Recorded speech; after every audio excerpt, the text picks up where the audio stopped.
Bueno, reiterar el agradecimiento, no me esperaba tanta gente, sábado con partido, hora después, final, pero bueno. Vamos a empezar. Antes de nada voy a meter un poquito en contexto sobre qué son las pruebas unitarias, qué son los unit tests, por si alguien todavía no está familiarizado, y cómo las enfocamos, cómo las abordamos, ¿vale? Al final vamos a hablar un poquito de TDD y de cómo hacer ese TDD, ese Test Driven Development, desarrollo guiado por pruebas, con inteligencia artificial, y por qué esto es necesario. Antes de nada, la agenda que vamos a seguir va a ser la siguiente, ¿vale? Me voy a presentar, que sepáis un poquito sobre mi contexto.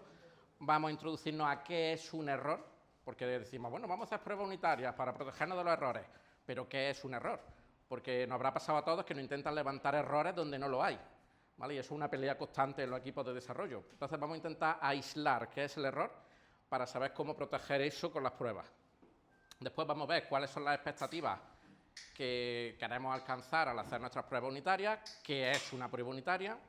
Vamos a hacer un ejemplo de cómo la mayoría de los desarrolladores con los que yo he hablado empezaron a resolver estas cosas utilizando inteligencia artificial, que no era haciendo TDD. Tú haces todo tu código y le dices, ahí lo llevas, sácame las pruebas, ¿no? Y aquello se lía ya a tirar pruebas de destajo y vamos a ver por qué eso no está protegiendo realmente, ¿vale? Eso es un placebo, eso es vacunarte con suero. Luego vamos a ver qué es el Test Driven Development, qué es Gherkin y cómo usándolos los dos vamos a resolver la misma función de código que antes ha hecho la inteligencia artificial, ahora va a hacer las pruebas antes de que hayamos hecho una sola línea de código, ¿vale? Haciendo TDD de verdad con Copilot.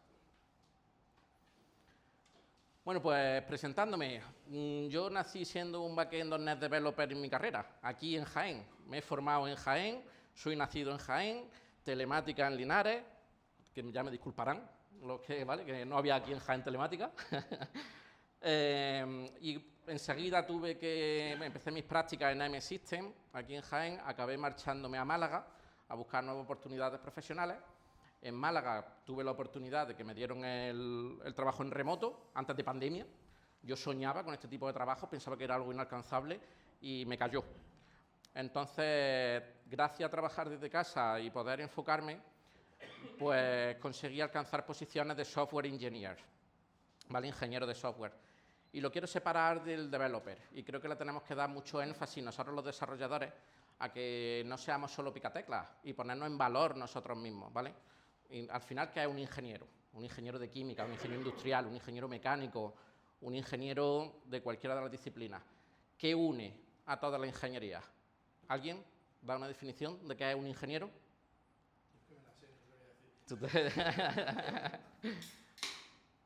¿No? ¿Nadie se atreve? ¿Nadie se aventura?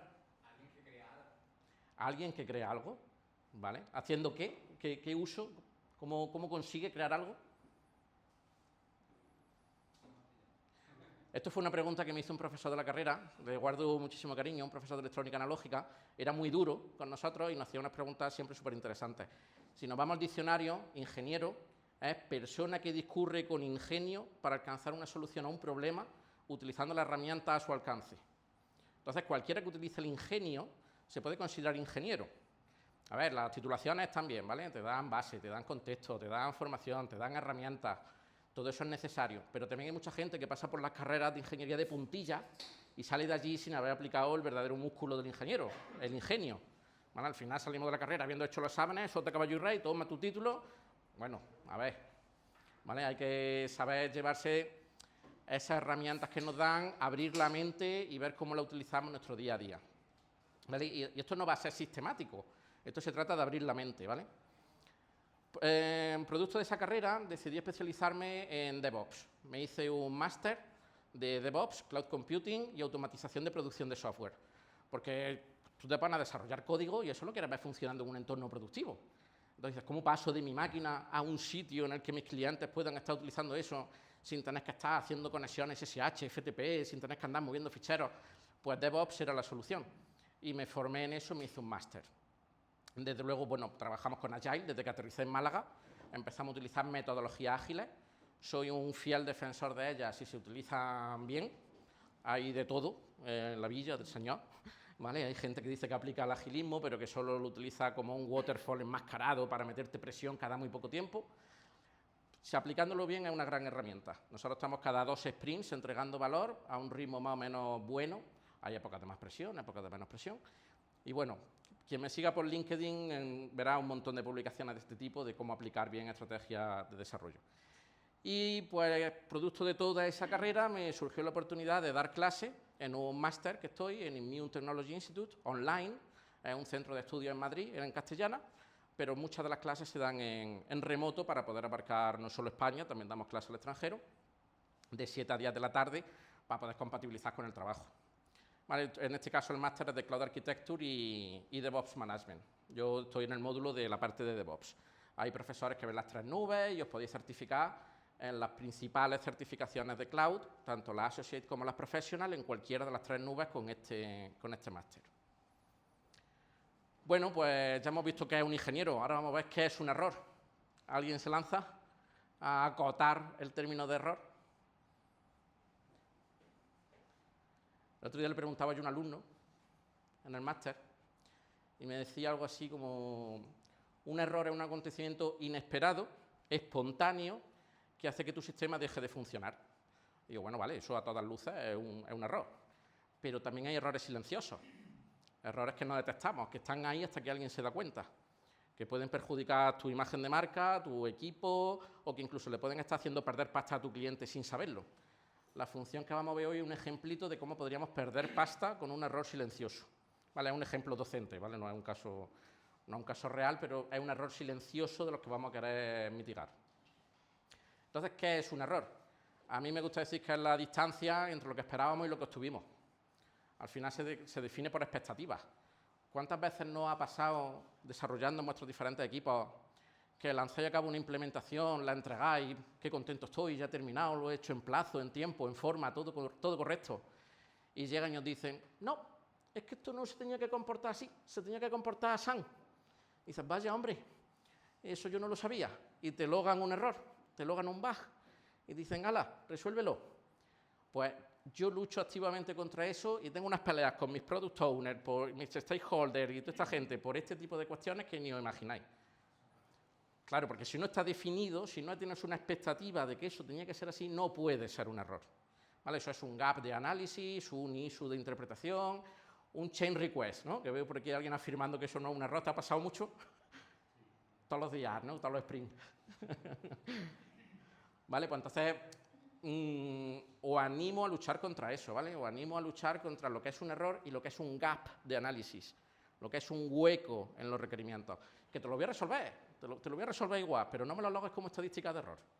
¿Vale? ¿Quieres que te lo haga esta tarde? Te lo hago. Pero no lo dejes luego como que es un error porque te has equivocado tú al darme los requerimientos. Entonces, ¿cuáles son las expectativas de las que estamos hablando? Hemos dicho que es la distancia entre lo que esperamos y lo que obtenemos. ¿Cómo definimos qué es lo que esperamos? La mayoría de herramientas que estamos utilizando en Agile, como Azure DevOps, Jira, Trello, todas estas, tienen el concepto de acceptance criteria. Y muchas veces pasamos sobre este concepto de puntillas.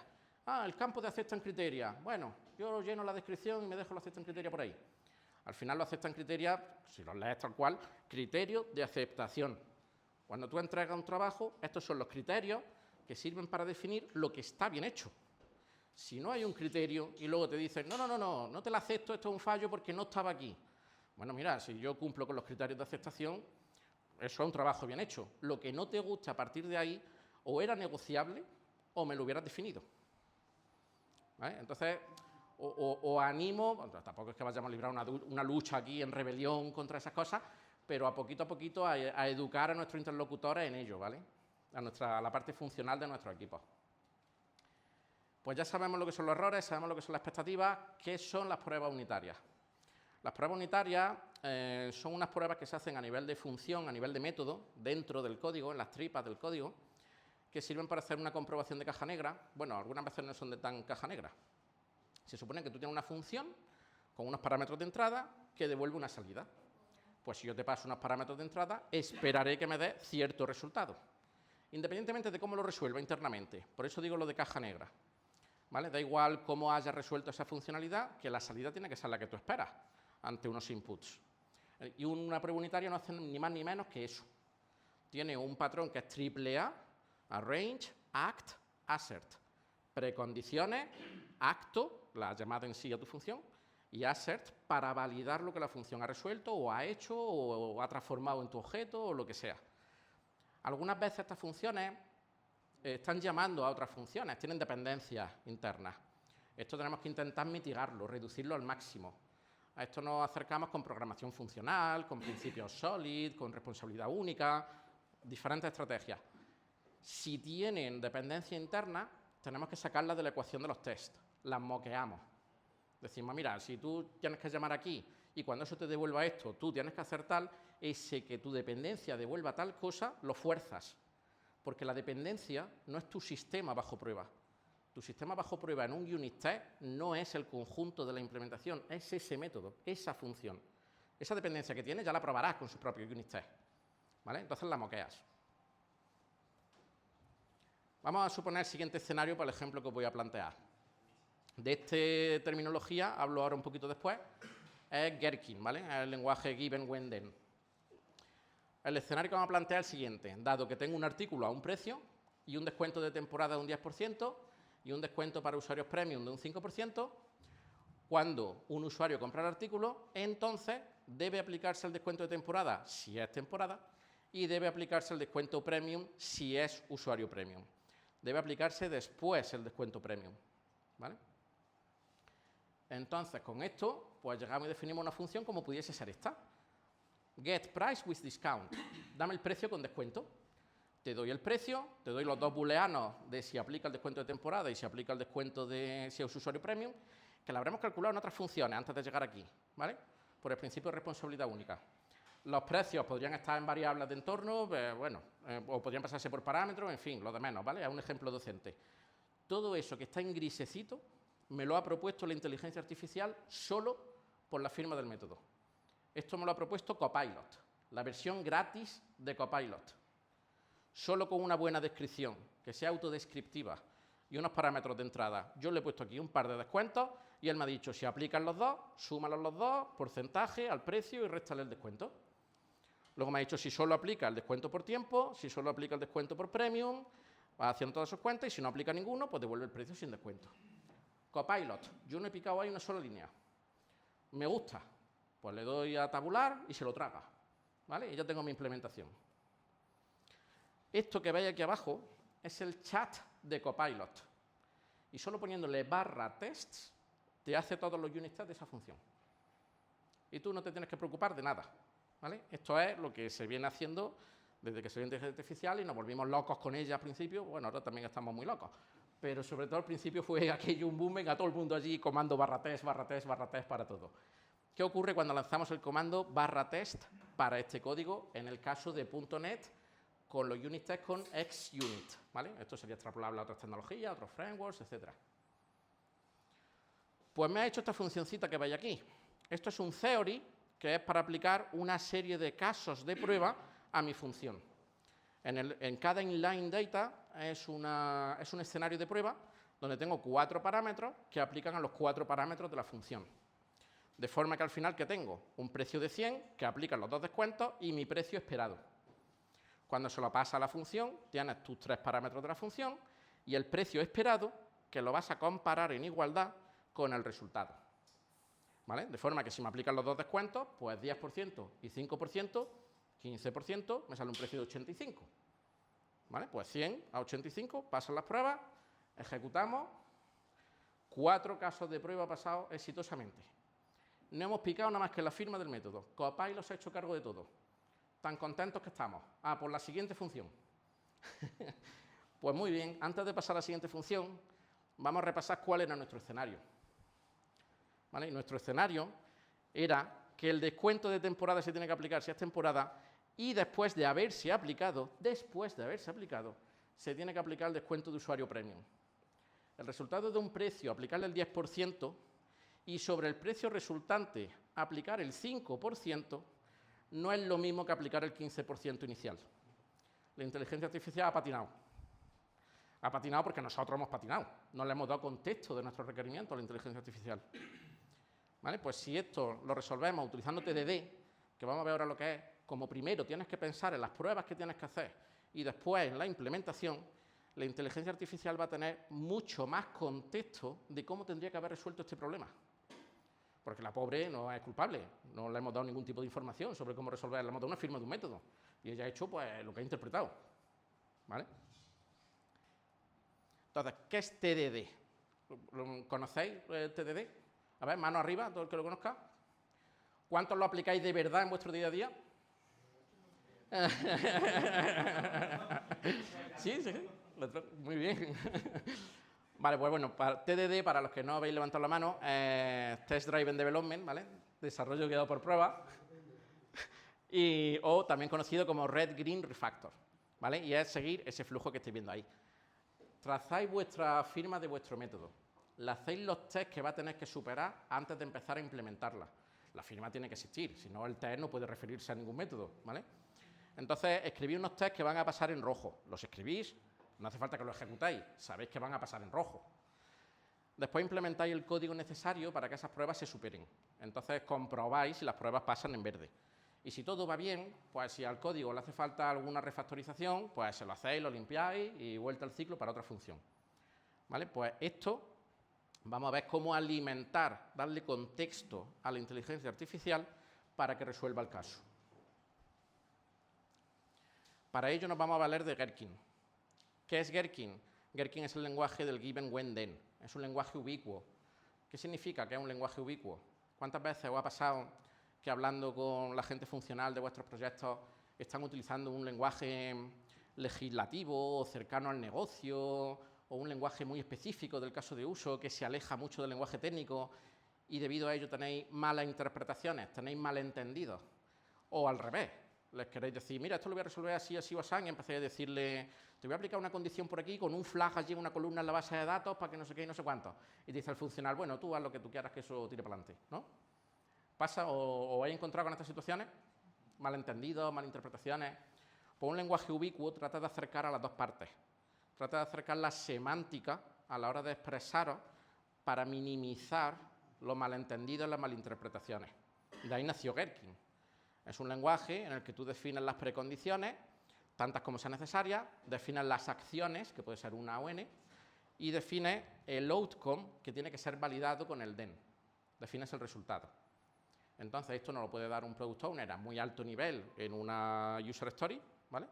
O nosotros mismos, cuando definimos una función, todos en nuestra cabeza tenemos más o menos un pensamiento de cómo ello debería de funcionar. Y si ese pensamiento no lo dejamos ahí al limbo de nuestra imaginación y lo plasmamos en el código. Y si cuando abordamos una función decimos, dado que esta función tiene estas precondiciones, cuando la llamo, entonces pasa no sé qué. Y si lo aplicásemos de verdad eso a nuestro código. Esto es un vídeo de una pruebecita que he hecho en la que os quiero enseñar cómo he resuelto el caso con inteligencia artificial y que vayáis viendo en tiempo real cómo la inteligencia artificial va proponiéndome autocompletados a medida que yo avanzo. Y es con la versión gratis de Copilot, ¿vale? Ahora con la versión de pago tienes unas cosas que se te va la olla, ¿vale? Con la versión de pago hay unos agentes de Claude de 3.7 y hay unos agentes que tú le dices que quiero un nuevo endpoint para hacer no sé qué y analiza toda la estructura de tu código con todas las interfaces, te monta allí ficheros, todo real time en tu repositorio, ¿vale? No te escribe solo en ficheros, te crea ficheros. Pero esto es con la versión gratuita, ¿vale? Entonces, con la versión gratuita, lo primero que estoy haciendo es declarar que esta función no está implementada, ¿vale? Not implemented exception, para que mi código pueda compilar para tirar los tests. Si no, yo no podría lanzar mis tests si el código no compila, ¿vale? Entonces, lo siguiente que voy a hacer es declarar una interfaz. Fijaos, esa línea de abajo, esta línea, no la he tirado yo. Solo porque esta clase se llamaba class 1 y esta interfaz se llamaba class 1, la inteligencia artificial ya ha deducido que lo que estoy haciendo es una interfaz para esta implementación. Y me ha autocompletado la línea de la interfaz. Ahora en .NET, si yo le tiro triple barra, automáticamente me da la documentación XML de la función. Eso no es inteligencia artificial. Eso es el IntelliSense de .NET, ¿vale? De Visual Studio. Y en esa documentación XML tengo una sección de summary para poder resumir lo que mi función va a hacer. Y tenemos unos parámetros que describen cada uno de los parámetros que tengo en mi función, así como un return. Si tuviese excepciones controladas dentro, también las podría declarar en esta documentación XML. ¿Qué ocurre? Bueno, esto lo conocería, hay mucha gente, ¿no? Este triple barra, ¿y qué hacemos con ello? Si le damos triple barra, que la mitad no le damos nunca. Pero si le ponemos triple barra, normalmente lo que venimos haciendo todo el mundo, allí se quedó, ¿no? Triple barra, summary, no sé qué, parámetros, y lo dejamos allí, vacío, ¿no? ¿Lo rellenáis? ¿Hay gente que sí que lo...? No, ¿no? Vale, pues si lo rellenáis, fijaos, toda esta línea de aquí ya me la está proponiendo la inteligencia artificial. Copilot. Todo esto que está en grisecito es un autocompletado que me está ofreciendo. Si yo continúo, tabulo, me lo acepta y podemos meter otra sección que son remarks. Esta es muy desconocida, no suele aplicarse y es para que tú señales cualquier cosa remarcable sobre tu función, para que tú le des más contexto a tu función. ¿Qué pasa si empezamos a rellenar este tipo de cositas en lenguaje natural? Pues que cuando queramos hacer que la inteligencia artificial opere, tanto para hacer mi implementación como para hacer mis tests, así como si yo le digo, móntame un servicio para hacer no sé qué en un endpoint, si nuestro código tiene toda esta documentación, va a saber que puede reutilizar funciones del contexto de mi proyecto y para qué sirven.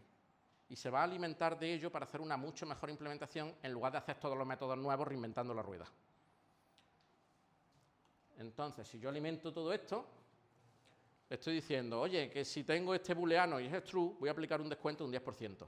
Si este otro es true, voy a aplicar un descuento de un 5%. Pero es que si los dos son true, no es un 15%. Los voy a aplicar en cascada. ¿Vale? Voy a aplicar primero el de periodo y después voy a aplicar el de usuario. Ya le estoy dando el contexto de cómo tiene que resolver el problema. Luego describo mis parametritos. A ver, la descripción puede ser más o menos más buena, más mala. Lo he hecho un poco de prisa como ejemplo docente, ¿vale? Se podría haber descrito mejor. Esto es como cuando ponen los nombres de las variables, que nunca hay uno bueno. ¿Vale? Y finalmente lo que devuelve. Entonces, una vez que termino de definir mi documentación, nos vamos a venir a la implementación. ¿Vale? Y si escribo triple barra, me vuelve a intentar enchufar toda la descripción. Si lo vuelvo a describir aquí, tenemos un problema de alineamiento. Eso, con este se va a terminar desalineando. Ya lo digo yo, se desalinea. ¿Vale? Yo intento que no, pero se desalinea. Porque va a llegar un momento en el que te pidan cambios, que te pidan que adaptes funciones, que las funciones tengan que hacer nuevas cosas y se te van a desalinear. ¿Vale? Pasa. Entonces, ¿qué es lo que hacemos? En lugar de reutilizarla, heredarla. Con este metodito de aquí, y ahora describiendo aquí arriba que esta implementación utiliza esta interfaz, vais a comprobar lo que pasa con el IntelliSense y la inteligencia artificial se alimenta de ello.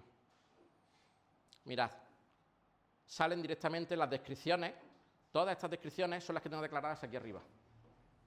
¿Vale? Entonces la inteligencia artificial puede aprovechar todo ese contexto que le he puesto en la interfaz y en la implementación para aprovecharse, para nutrirse, para saber dónde tengo funciones para resolver problemas. Vale, ahora me paso a la parte de los tests, porque estamos haciendo TDD, no lo implemento. Me voy a por los tests. Normalmente la implementación, la interfaz y los tests están en diferentes ficheros, ¿vale? Pero yo lo he puesto aquí todo, pues bueno, pues para verlo un poco fluido. Vamos a ver cómo resuelve el problema. Lo primero que he hecho en .NET es aprovecharme de esta region, que me encantan a mí. Sirven para colapsar áreas de código. En otros lenguajes, pues hay otra forma de hacerlo. ¿Por qué? Porque si aplicáis unit test haciendo TDD, si no lo hacéis haciendo TDD, vais a tener una funcioncita, le vais a hacer unos unit test, van a ir creciendo, vais a tener un número considerable de unit test, pero seguramente no será tan grande como si hacéis TDD. Porque al hacer TDD estáis pensando en todos los casos de uso que vuestra función tiene que superar. Entonces los tests van a crecer una barbaridad. Entonces, como no les dotéis de cierta estructura, de cierto orden, de que estén hechos siempre de una manera que sea sistemática, que podáis seguirla, que podáis mantenerla, aquello se va a disparar, vamos, va a ser inmantenible. En nuestro proyecto actual estamos rozando los 3.000 unit test en poco menos de un año. ¿Vale? Entonces, 3.000 unit test a la hora de que luego tenés que tocar tus funciones y tal, ojito con eso. Entonces, más vale tenerlo bien estructurado. ¿Vale? Entonces, fijaos, vuelvo a tirar de summary, porque los unit tests también tienen documentación XML. ¿Vale? Yo aquí voy a escribir un unit test. Lo primero que hago es tirarle triple barra summary para que aproveche este mismo contexto a una función de test. Un unit test no deja de ser una función que prueba otra función, pero es una función. ¿Y qué voy a hacer con esa función? Describir el escenario. ¿En lenguaje natural? Casi. el lenguaje Gherkin, para evitar malentendidos. Fijaos que me va a autocompletar las frases. Dice, dado que tengo un precio, un descuento y no sé qué, no quiero que me des tanto.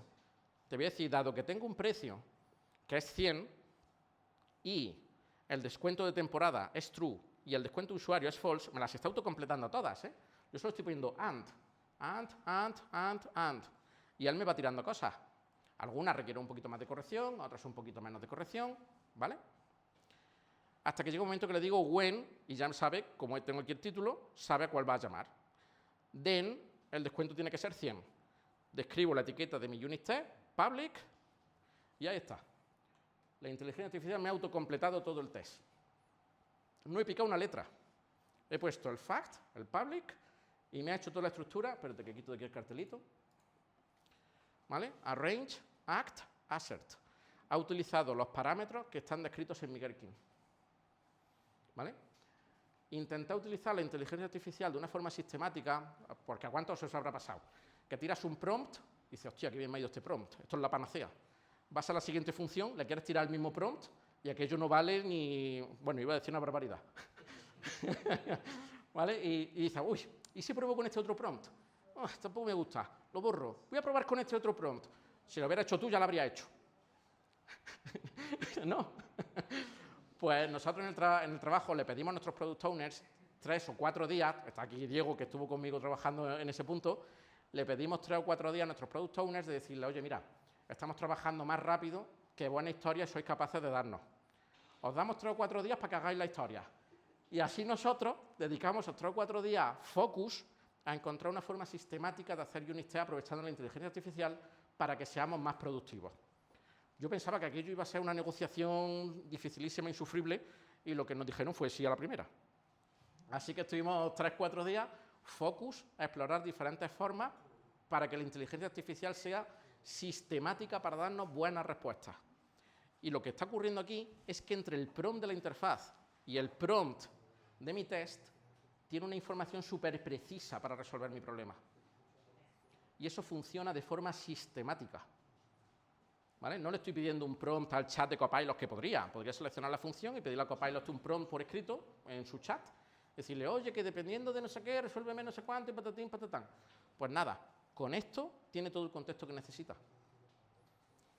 De forma que ahora cuando voy a tirar otro test, porque este es true y false, de hecho fijaos en el nombre, método discount time true, user false. Me lo ha ofrecido ella, ¿eh? Yo no he tocado ahí nada, porque tiene todo el contexto. El primero muchas veces flaquea, porque es el primero de una función. Se equivoca, ¿vale? Tiene sus alucinaciones que todos conocemos o no interpreta bien el problema y el primero muchas veces hay que corregirlo.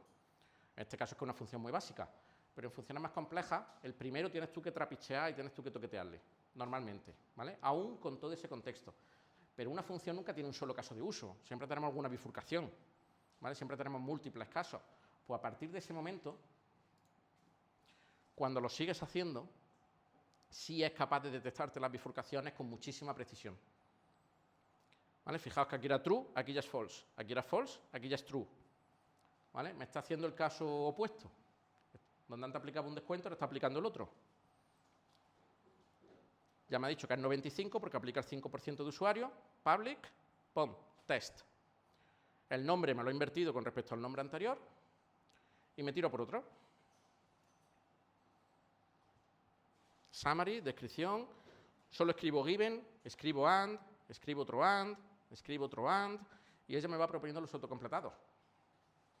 ¿Vale? Fijaros que ahora cuando llega el precio se va a equivocar. 85, mentira. 85,5. Pero nosotros ya lo sabemos porque estamos haciendo las pruebas que necesitamos para nuestro caso de uso. No era como antes, que me ha tirado un código y he confiado en él ciegamente. Ahora soy yo el que está definiendo los escenarios.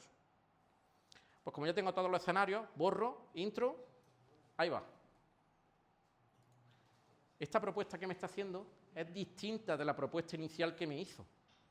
Y en esta propuesta, como ya tiene los test, a pesar de que se ha equivocado en el Gherkin de abajo, que ha puesto 85, no ha puesto 85,5, la implementación ya sí la está resolviendo bien.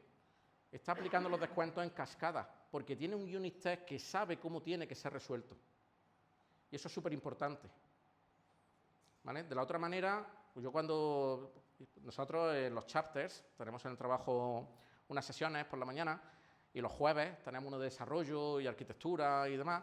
Y cuando todo esto empezó con la inteligencia artificial, llegaban súper ilusionados mis compañeros al chapter, ¡guau! Utilizar el comando /test, no hacemos ni un test más. Y decía yo, ¿pero qué dices, loco? ¿Vale? Y me enfrentaba allí, teníamos nuestras discusiones. Hombre, a ver, si te pones muy purista, digo, no, purista no, es que lo que está haciendo es vacunarte con suero, eso no vale para nada. Lo que hay que hacer es TDD, ¿vale? Entonces ahora sí ha hecho una implementación satisfactoria. Si ahora cojo mis tests y los ejecuto, pretendía ejecutarlos todos, pero ahora voy a ver que se ejecuta solo uno, pero bueno, luego cojo los otros dos y los ejecuto también.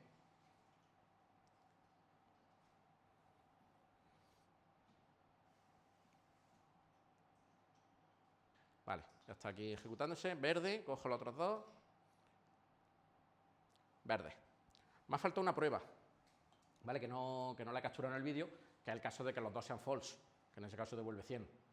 ¿Vale? Era el cuarto caso de uso. También podríamos hacer casos de uso para qué pasa si alguno de los parámetros, a ver, en este caso es que son booleanos y un decimal, pero si sean nulos, o sean listas vacías, o listas nulas, cubrir ese tipo de escenarios, ¿vale? Pero bueno, en este caso pues ha pasado los tres. Si hubiéramos hecho el de false, que a mí se me ha pasado, pues también hubiesen sido satisfactorios. Y esto es lo que ha hecho la inteligencia artificial, la versión gratis de Copilot haciendo TDD. ¿Vale? Es una primera aproximación al TDD que os recomiendo encarecidamente que lo intentéis. Al principio cuesta mucho hacer el cambio de chip, ¿vale? A mí me ha pasado, a mis compañeros le ha pasado, a todo el que le conozco. Mira, decías que hacías TDD todos los días, te pasaría, ¿no? Al principio el cambio de... Claro, al principio tú piensas, te dan un requerimiento y tú quieres ver aquello funcionando ya, porque aquello hay que entregarlo. Y te lías allí a tirar líneas de código. ¿Cuántas veces os ha pasado que después, a medida que avanza vuestra implementación, llegáis a un punto sin salida y tenéis que hacer un rework y tenéis que plantear la implementación de otra manera? Tenéis que volver hacia atrás. Entonces, si aplicáis TDD, lo primero lo que os obliga es a pensar en las interfaces que vais a necesitar para resolver vuestro problema. Desarrollar con interfaces se acerca a los principios SOLID, ¿vale? Con la I de la inversión de la segregación de interfaces, con la D de la dependency injection. Tenéis que resolver este problema así, os acerca a buenos patrones de código.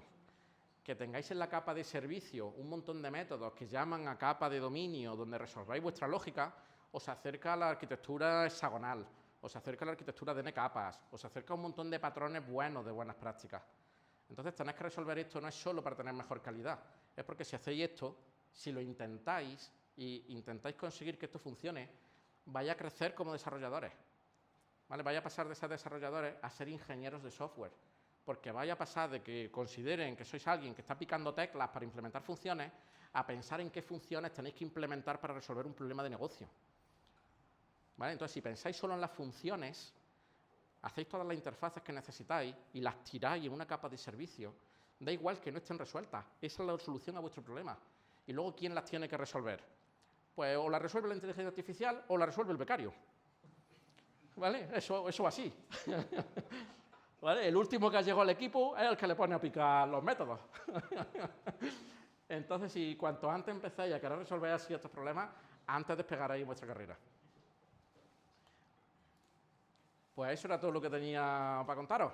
¿Dudas, comentarios, inquietudes, sugerencias? ¿Qué os parece? A mí me parecía magia al principio. Pero es súper cercano, ¿eh? ¿Ah, sí? Tengo una duda sobre tu experiencia, cómo se comporta con base de código bastante grande. Pues mira, Si tienes algún tipo de framework más justo, donde el contexto que necesitas es mucho más amplio que si estás utilizando, por ejemplo, React. es muy buena pregunta. Precisamente este último jueves, hace 2 días, un compañero nuestro de proyecto nos ha enseñado la versión de pago de Copilot. Nosotros somos agraciados y la empresa nos paga la versión de pago. Y entonces tenemos acceso a la gente cloud de 3.7, el cual sabe interpretar un contexto muy amplio, con una cantidad de tokens muy grande. Te estoy hablando de que tenemos 10 microservicios en un monorepo JIT, con un frontend muy amplio, que lleva 1 año en vigencia ese frontend, con Angular, con Redux, con NGRX, Y con todo ese contexto, yo le he dicho, con 10 microservicios que hay ahí, yo le he dicho, quiero una nueva API para recuperar compañías. Punto. Y él me ha sabido encontrar que un microservicio se llamaba Companies, que había un controlador que era Companies Controller, y ha reproducido dentro de ese controlador toda la estructura de ficheros necesaria para resolver mi problema, basándose en la arquitectura que tengo en todos mis microservicios, todas mis capas de servicio, todos mis dominios, reutilizando funciones de librerías common y librerías de dependencia. O sea, lo ha resuelto genial. Esa la de pago. Cuando me he tenido que enfrentar con la gratis, no. Esa tienes que ir pasito a pasito. Pero vamos, la de pago esta, respecto de la 3.5 a la 3.7, el salto nos estuvo explicando nuestro compañero que es tremendo, y yo dije, bueno, voy a probar, que seguro que está exagerando. Me quedé boquiabierto. De hecho, lo primero que le hice, antes de pedirle que me resolviera esa API, fue declárame la API haciéndome todas las interfaces necesarias para que yo lo evalúe. No le pedí que me la implementase, le pedí que me hiciese las interfaces. Y fue muy impresionante. ¿Más preguntas?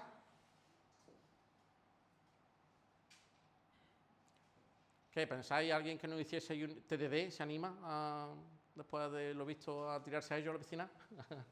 ¿Sí? Parece que te roba tiempo, ¿vale? Es lo que a todos nos pasa antes de que hagamos ese cambio de mentalidad. Parece que nos roba tiempo, parece que dices, joder, es que voy a tardar más en sacar la implementación, si tengo que hacer los test.